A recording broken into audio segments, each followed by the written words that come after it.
Friends देखছেন আমার coin প্লান্টগুলো কেমন অবস্থা হয়ে গেছে।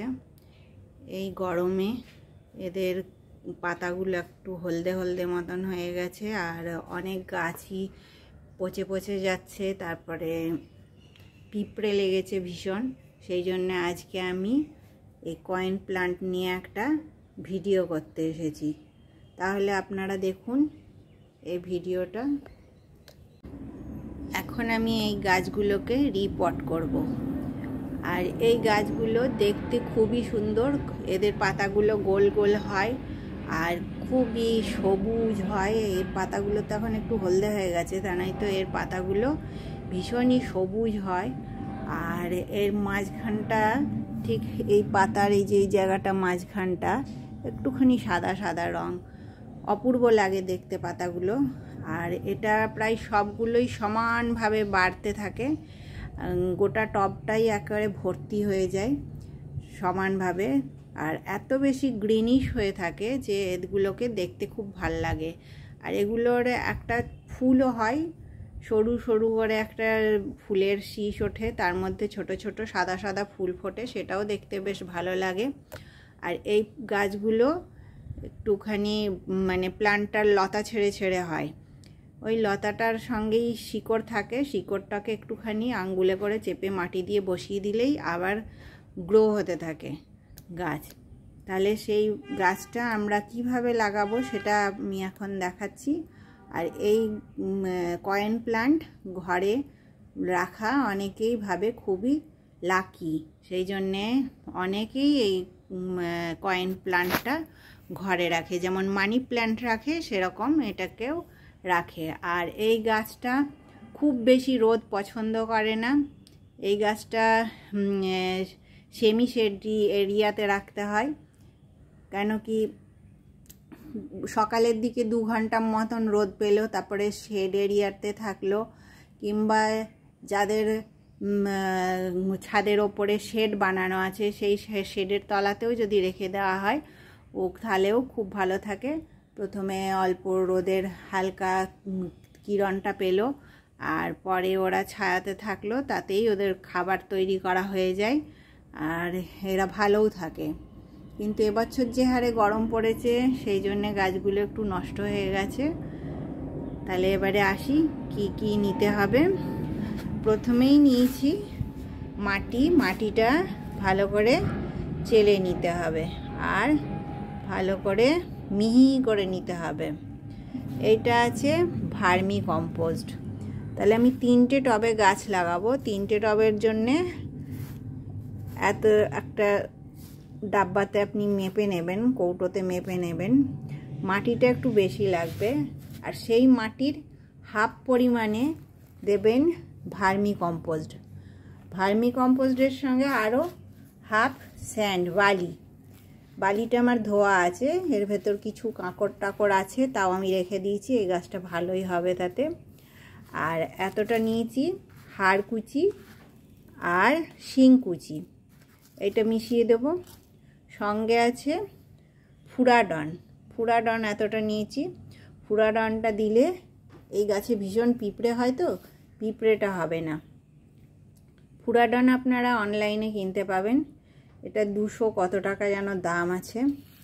আচ্ছা, আর তার সঙ্গে একটু আমি খড়ি মাটি নিয়ে নেব। খড়ি মাটি নিলে মাটিটাকে শুদ্ধ করে। তাহলে এগুলো সব আমি একসঙ্গে মিশিয়ে নিই ভালো করে।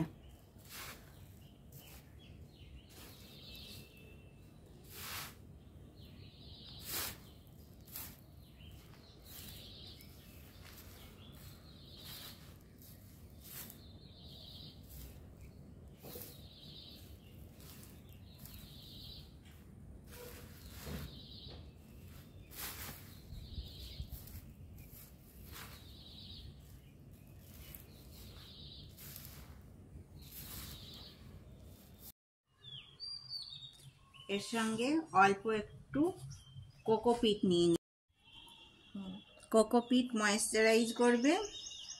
আর এবারে আমরা এই হাড় গুঁড়ো, শিংকুচি এগুলো দেব, তারপরে ফুরাডনটা দেব। এবারে সব ভালো করে মাখিয়ে নেব।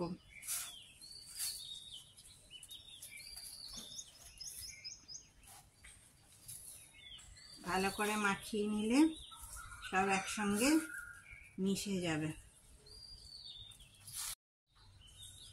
এবারে টবের তলার এই ফুটোগুলো বন্ধ করার জন্যে একটুখানি বালি চালার মধ্যে যে স্টোনগুলো পাওয়া যায় সেইগুলো দিয়ে দিলাম।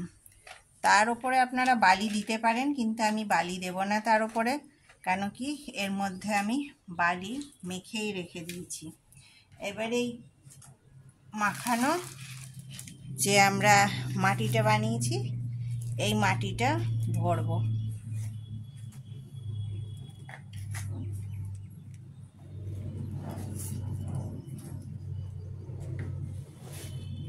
এবার এই টব থেকে এই মাটি গাছটা আমরা বার করে নিয়েছি। দেখুন কত হালের শিকড়। এই মাটিটা ভেঙে ভেঙে বার করে দিতে হবে আগে। তারপরে এই বাজে পাতাগুলো যেগুলো শুকিয়ে গেছে, পচে গেছে, এগুলো ফেলে দিতে হবে।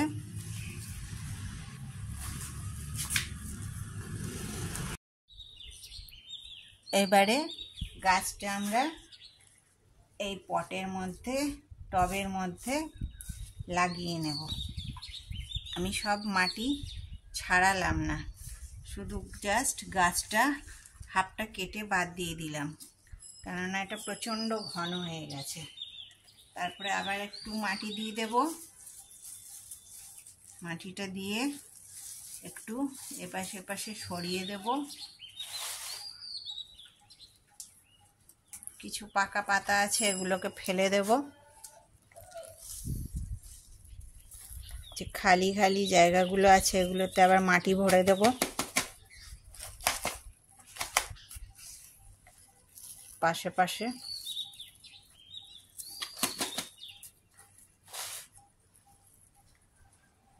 রিপট করবেন। রিপট করার পর সর্বদা গাছে জল দিয়ে দেবেন। গাছে জল দিলে এরা সেটিং হতে সুবিধা হয়। আর এই গাছটা আবার পরে যখন ভালো হবে তখন আপনাদেরকে দেখাবো। আর এই গাছে স্প্রে করতে নেই কিছু, এর সাধারণত কোনো রোগ টোগ হয় না। আর একে মাঝের মধ্যে একটুখানি সি বিটের জল গোড়াতে অল্প অল্প করে ঢেলে দিতে হয়, কখনো বা একটু হাড় কুচিয়ে দিয়ে দিতে হয়, কখনো একটুখানি আমাদের যে কাউ ডাং আছে, কাউ ডাং ভিজিয়ে সেই জলটা দেওয়া যায়। আর খোল জল একেবারে দেবেন না, খোল জল দিলে এটাকে নষ্ট করে দেয় গাছটাকে। আর এই গাছের আবার বৃদ্ধি হোক, ভালো হোক, তখন আপনাদের সঙ্গে সব টবগুলো শেয়ার করব। এখন আমি বাদবাকি টবগুলো করব। আর আপনাদের এই ভিডিওটা ভালো যদি লাগে তাহলে আপনারা লাইক, শেয়ার, কমেন্ট করবেন আর সাবস্ক্রাইব করবেন আমার চ্যানেলটাকে। নমস্কার।